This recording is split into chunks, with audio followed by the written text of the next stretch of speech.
Hello and welcome back to my channel. On this video, I'm going to be talking about all of the books that I hope to read in the month of April. And first I'm going to start with a few books that are still on my pile from previous months. I am trying to kind of keep those going and catch up to them in months in the future. I'm going to talk about new books I'm adding to my list, and then I'm also going to pick 5 books from my Kindle backlist using a random letter from the alphabet. And that will all add up to roughly 24 books, a little bit more than that actually, because I'm trying to read 24 books every month in 2024. So let's go ahead and get started. First, the books that I am keeping from previous lists, and there are 3 of them. I did a massive catch up in March, and so I really only have 3 that are remaining from lists that I've had in previous months so far this year. The first one is a book called The Comfort Crisis by Michael Easter. This is a book subtitled Embrace Discomfort to Reclaim Your Wild, Happy, Healthy Self. Definitely falls into the self-help category. I've heard interesting things about it. It has pretty good ratings, and so I thought I would check it out and see what I think. I also am not yet having read The Last Astronaut by David Wellington. This is a book that, as far as I know, is about kind of like a human-alien kind of communication story where I believe aliens are coming to Earth, and then we're having to kind of like communicate and talk with them. I've tried to read this book once before. I think I got a couple chapters in and then I just didn't continue. Not because I didn't like it, but it just kind of fell off. So I need to go back and read this book and see if I can finish it. And then the third book that was one I had on my list a couple months back is called What the River Knows by Isabel Ibanez. I believe this is a young adult novel. I've also heard that it has kind of like, I think like an Egyptian theme or like archaeologist theme. There's some magic in there. Another one I've heard amazing things about, and so I'm excited to pick that one up. In terms of newer books that I'm adding to my list for April, I decided to add Slow Productivity, The Lost Art of Accomplishment Without Burnout by Cal Newport. And I feel like Cal Newport's books, I've read several of them, they're kind of hit or miss for me. Some of them I've really enjoyed, some of them I have enjoyed less. So I'm interested to see where this one lands and what I think about it. And a lot of people I know are reading it right now, so I'd love to be able to talk with them about it. I also added Echoes of You by Catherine Cowles. This is the second book in her Lost and Found series. I read the first book a little bit earlier this year. These are kind of romance suspense, at least the first one was. I'm not entirely sure if the second one is also suspense, but it will definitely be romance. And it takes place in a small town, and there are kind of interconnected stories of the different characters. So I'm looking forward to picking that up and checking out the second installment in that series. I also added a book called Listen for the Lie by Amy Tintera. This is a book that I have heard people raving about. I don't know much about what it's about. I think it's a thriller. I think it has like a true crime podcast kind of sub-theme to it, which is like a very common trope that it's becoming more common. I have this one on audio because I heard it was incredibly good on audio, and I also have it in hard copy from my library. So I'm going to pick that up and see what I think of that as well. Also added to my list a book called Middle of Night by Jewel Ann. This is the second book in the Jack and Jill series. I read the first book a couple months back, or maybe 1 month back, I can't even remember. It's a little bit quirky, and I thought, let me continue into the second book and see what I think about this. But basically it's about a brother and a sister who are kind of in like a witness protection program of some kind. And the book goes back and forth between present and past, and we don't entirely know what happened that got them to this place of being in witness protection. And they're just kind of like very quirky characters. So, so far I've enjoyed it. Okay, I also added a book to my list called The Expectant Detectives by Kat Ailes. And I'm actually looking up, I like ran across this randomly somewhere and I just thought it looked kind of cute. And so I decided to order it for my library. And it says it's a charming debut mystery about a group of soon-to-be moms turned detectives. And it says, for Alice and her partner Joe, moving to the sleepy village of Penton is a chance to embrace country life and prepare for the birth of their first child. He can take up woodwork, maybe she'll learn to make jam, but the rural ideal they'd hoped for doesn't quite pan out when a dead body is discovered at their local prenatal class and they find themselves suspects in a murder investigation. I think this just sounds like kind of charming and funny, and so I thought it'd be fun to pick up. Okay, also added to my list, a book called The Idea of You by Robin Lee. This is a book that some people have described as Harry Styles fan fiction. It is about a woman who is older. I think she's in her late 30s or early 40s, so like older. And she meets a younger man who is like headlining a band, and they have a relationship. This is being turned into a movie. It's being adapted into a film that comes out, I think, in early May. And so I love reading the book before I watch the film adaptation. And you're actually going to hear a bit of a theme of that in this month's choices, because I've got several things that are being adapted that I want to read the book first. So this falls into that category. I've also added Love in Other Words by Christina Lauren to my list. This is a very highly rated book by this author, or two authors that are combined into the one name. And the book is a romance. I don't even know what it's about. I just know it's rated highly, and I've liked some of the other stuff that they've written before. This says, there's a woman who is a new pediatrics resident, and she's trying to plan her wedding, but then she runs into the first and only love of her life, and then the careful bubble she's constructed begins to dissolve.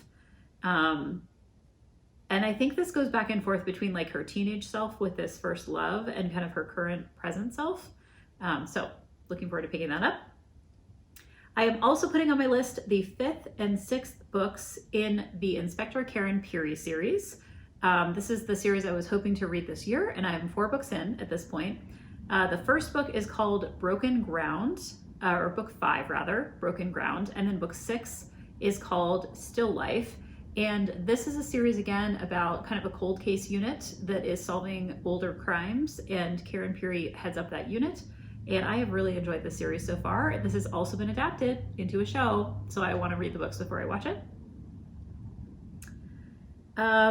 The other adaptations I'm looking at this month, Red, White, and Royal Blue by Casey McQuiston. I still have not read this book. It's been out for a while. It was made into a film. I want to watch the film. So I am planning to read the book first. And this is basically a romance between, I believe, the first son of the President of the United States and a prince in the UK. And they have some kind of romance. So I'm going to pick that one up. I'm also going to pick up, and this is a reread, All the Light We Cannot See by Anthony Doerr. And this one was also recently adapted, but let me see if I can find out when I read it. I read it about 8 years ago, and I don't have a ton of memory of, I know generally what it's about, but I would like to reread the book before I watch the television adaptation. So I thought I would pick that one up this month as well. I am also picking up the 4th book in the Honeywood series by Julie Olivia called Their Free Fall at Last. These are some really fun romances that are set in a theme park, and this is the 4th of the kind of quartet. And the characters are just super fun. The romances have like different tropes in every book, and I've just really enjoyed them. So I'm gonna pick that up as well. And then I also added to my list Elizabeth Stanley's Widen the Window. This is a book about training your brain and body to thrive during stress and recover from trauma. I have had this book on my list for a long time. I went to a training, like a multi-part training with this author several summers ago, actually in the pandemic. And I utilized the work around kind of like the trauma-informed work here in my coaching practice. So I've been wanting to read this book for a while. I think it's also just personally interesting to me because it's about resiliency and who can't have more of that and kind of benefit from it. So I would love to personally benefit from the information, but I like to include it in my coaching practice as well. So that is one that I am looking forward to picking up. And then if you have been watching these videos this year, you know I am also doing a box set challenge every month where I am picking up a different box set of books that I already own, and I am reading them throughout the month. And so the box set I am picking up this month is The Mortal Instruments by Cassandra Clare. I have not ever read Cassandra Clare. I know very little about kind of what she's done other than people really, really like her work. And Cassandra Clare is primarily known for urban fantasy books. And she has a group of people that she's created in these books called Shadow Hunters. I don't really know much more than that. I've been able to get the majority of these books on audio from my local library. I do have physical copies in the box set. And there's actually a second box set that I have that follows on this first series that I've assigned to myself for next month. So you'll see more about that as well. But I'm really actually looking forward to diving into these because I think they're very immersive And these are books that people tend to really, really enjoy. So those are the books that I have on my predetermined list for the month of April. And now I'm going to go ahead and pick a random letter to go into my Kindle and figure out what I want to read from my Kindle. So let's pick the letter first.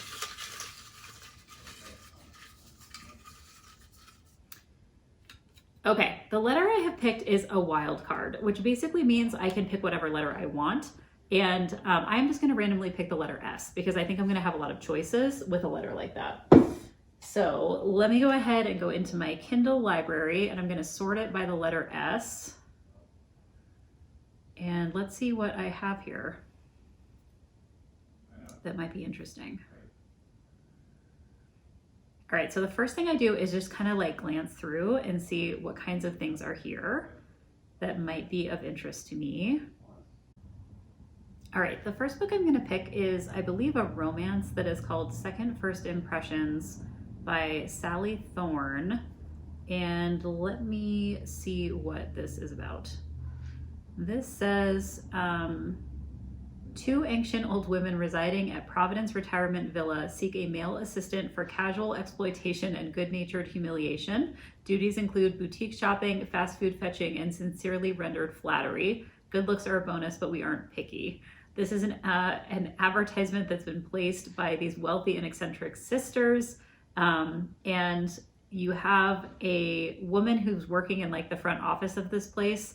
And then I think she has a relationship with the guy who basically answers the ad of these old women. This looks like it's going to be pretty funny. So I'm going to go ahead and add this to my list. All right, let's see.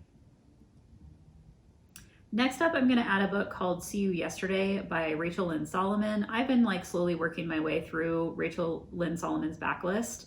And she writes some great YA as well as some adult romances. So let's take a look and see what this is about. Okay, so this is about a girl who is going to college, and it's supposed to be like a fresh start. And then she says she's humiliated on the first day and has all of these kind of horrible things that are happening to her on the first day. And then I think this is a Groundhog's Day. Yes, this is a Groundhog's Day kind of story where she kind of has to relive it. But it says that she has a confrontation with the guy from her physics class. And she finds out that she's not alone and he's actually been trapped in this for like months. So they're both like trying to figure out their way out of this Groundhog's Day. I will say I don't typically like Groundhog's Day, but I'm interested in giving this a shot because I like this author, and let's just take a look and see. So I'm going to add that to my collection as well. And let's see what else here. I am also going to add, because I've just heard incredible things about this book, The Sentence by Louise Erdrich.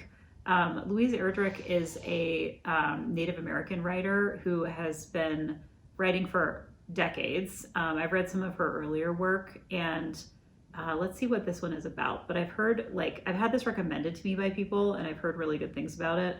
Let's see. It says, her latest novel asks what we owe to the living, the dead, to the reader, and to the book. A small independent bookstore in Minneapolis is haunted by the store's most annoying customer. She dies on All Souls Day, but simply won't leave the store.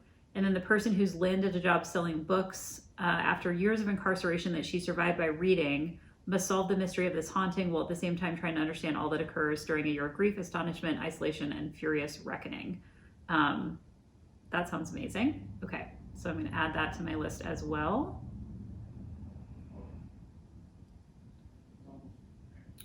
There are just so many good ones here.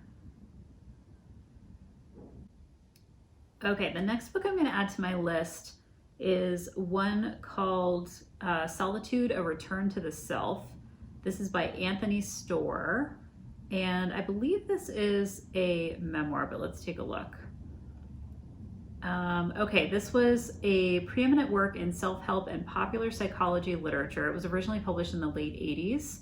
And this is seminal in changing the psychological paradigm that interpersonal relationships of an intimate kind are the chief, if not only, source of human happiness. So this is kind of like making an argument that solitude ranks alongside relationships in its impact on an individual's well-being and productivity. I am a huge fan of solitude. So I'm completely drawn into this. So I'm going to go ahead and add that in for my reading this month as well. And then I think I'm just looking for one last book. There are just so many options here that sound so good. Okay, I found my last book that I'm going to pick up. I actually think this is going to be a super long book. I don't know. Let me check it out. I don't care if it's super long. I'm going to read it anyway. This is a book that I've heard really amazing things about. It's 650 pages. That's not too bad. It is called The Sword of Kaigen, I think is how it's pronounced.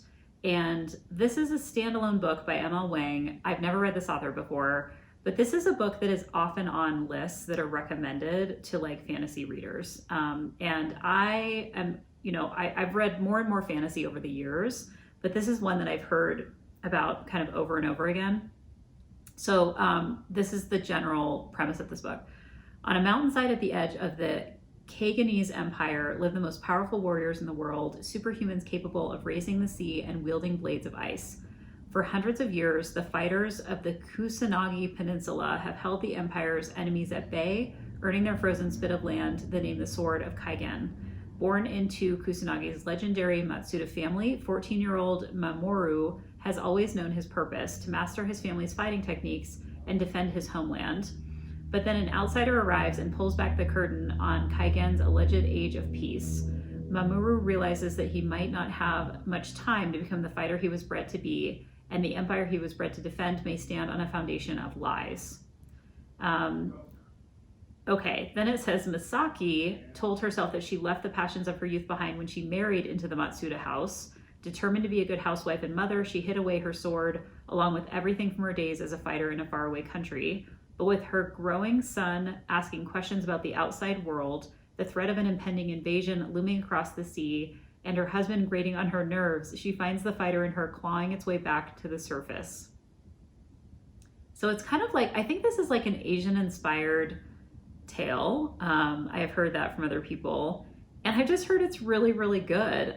So I'm going to pick this up. This will be my 5th book that I'm going to read in the month of April.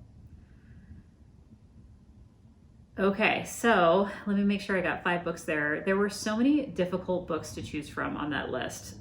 Okay, I've got my 5. I am super excited to dive into those 5 books in addition to the ones that I had on my list for April. I hope you'll check back at the end of this month and see what I was able to get read in this month of April. And until then, happy reading.